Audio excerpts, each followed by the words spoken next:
The champagne flute trembled in my hand, a bead of condensation slipping down to my wrist as I watched her laugh across the room. The golden lights reflected off her hair, and her eyes sparkled in that way that made people lean in when she spoke. My wife, Mia, looked radiant that night, her hand resting protectively over the small swell of her stomach. I should have felt pure joy. We'd been trying for years. This announcement dinner, our family, friends, and a few of her co-workers, was supposed to be the happiest moment of our lives. But even as I forced a smile and clinked glasses with well-wishers, a strange unease gnawed at me. It wasn't jealousy. It was something colder, sharper. Because every time Mia's boss, Ethan Blake, glanced her way, there was something unspoken in his eyes. Not admiration, not friendship. Something else, something that made my stomach twist. Then it happened. Ethan walked up to us, grinning like he owned the place. He wrapped one arm around my wife's shoulders, his other hand still holding his drink. "Congratulations," he said, his voice smooth, confident. "Guess the long nights finally paid off." The room laughed. It sounded harmless on the surface. But his tone lingered. The way he said long nights. The way his thumb brushed her shoulder before dropping away. Mia froze for a fraction of a second. Just enough for me to see it. The hesitation. The guilt. Then she smiled too brightly. "You're terrible, Ethan. Always making jokes." I smiled too, because that's what you do when the world starts to crack beneath your feet and you're not ready to admit it yet. The night dragged on. Conversations blurred into static, laughter into echoes. I found myself watching her, every gesture, every glance. The way she avoided meeting Ethan's eyes. The way he lingered near the bar but never too close. When she excused herself to the restroom, I followed instinct more than reason. I told myself I just wanted to talk to her. But as I reached the hallway leading to the back of the restaurant, I heard low voices. "Shouldn't have said that," Mia whispered. "I didn't mean anything by it," Ethan replied. "Relax. Nobody noticed." My chest tightened. I pressed my back against the wall, barely breathing. "You don't get it," she said, voice trembling. "He's not stupid, Ethan." Was. Then his voice dropped, softer, almost tender. "You worry too much. It's not like I'm going to tell him the baby might not be his." The world tilted. The sound of glasses clinking in the dining room faded into a hollow roar in my ears. I couldn't move. Couldn't think. The air turned thick, suffocating. Every memory, every doctor visit, every night she cried thinking she couldn't get pregnant, came crashing down like glass. And Ethan's voice, calm, self-assured, cut through it all. "Mia, look at me. No one needs to know. You said he wasn't supposed to find out." When I stepped back into the room, my face must have been pale. My friend Eric asked if I was all right. I muttered something about feeling dizzy and went to sit down. My pulse hammered so loudly it drowned out the chatter around me.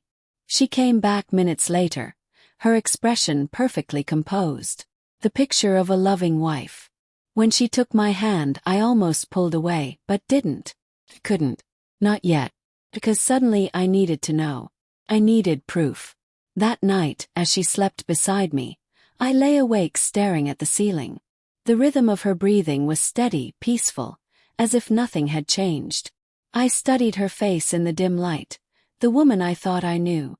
The woman who'd once whispered she'd never hurt me. And now, her lies were growing inside her. The days that followed were a blur of pretending. I went to work, came home, smiled when she talked about nursery colors. Inside I was unraveling. I started noticing details I'd ignored before. Her sudden weekend business trips, the late nights at the office, the way her phone always stayed face down. I told myself maybe I'd misheard. Maybe it was all some sick misunderstanding. But hope was a dying ember, flickering out a little more each day. One night while she showered, I opened her phone. I'd never done it before. It felt like crossing a line I'd once sworn I never would. But there it was. A hidden folder of messages under a fake work contact. "Ethan, can't stop thinking about you. You were incredible last night. We can't keep doing this, Ethan. He doesn't deserve it." Then tell him. Or I will. My hand shook so hard I almost dropped the phone. When she came out of the bathroom wrapped in a towel, I was still sitting on the edge of the bed, her phone open in my lap. Her face went white. What are you doing? I looked up slowly. I should be asking you that. Mason, please. How long? Yes. My voice came out low, raw. How long have you been sleeping with him? She started crying, shaking her head, reaching for me, but I stood up. Was it before or after we started trying for a baby? I demanded. She broke then. Sobs racked her body. I don't know. I don't know, Mason. It wasn't supposed to happen. We were drunk one night after a conference, and then closed my eyes. The details didn't matter anymore. You were supposed to be my partner, I said quietly. And now I don't even know if I'm the father. She fell to her knees, begging me not to leave, saying she'd do a paternity test, anything. But all I could hear was Ethan's voice echoing in my head. The baby might not be his. Weeks passed. I stayed in the guest room. She texted me during the day, left notes by my coffee mug, little apologies written in her delicate handwriting. I agreed to the test. I needed the truth more than I needed sleep. When the results came back, the envelope sat on the kitchen table for hours before I opened it. Negative. I remember sitting there, staring at the word until the letters blurred. My hands felt numb, my body weightless. That was the moment something inside me broke. Not loudly, not dramatically. Just quietly, like glass cracking under pressure.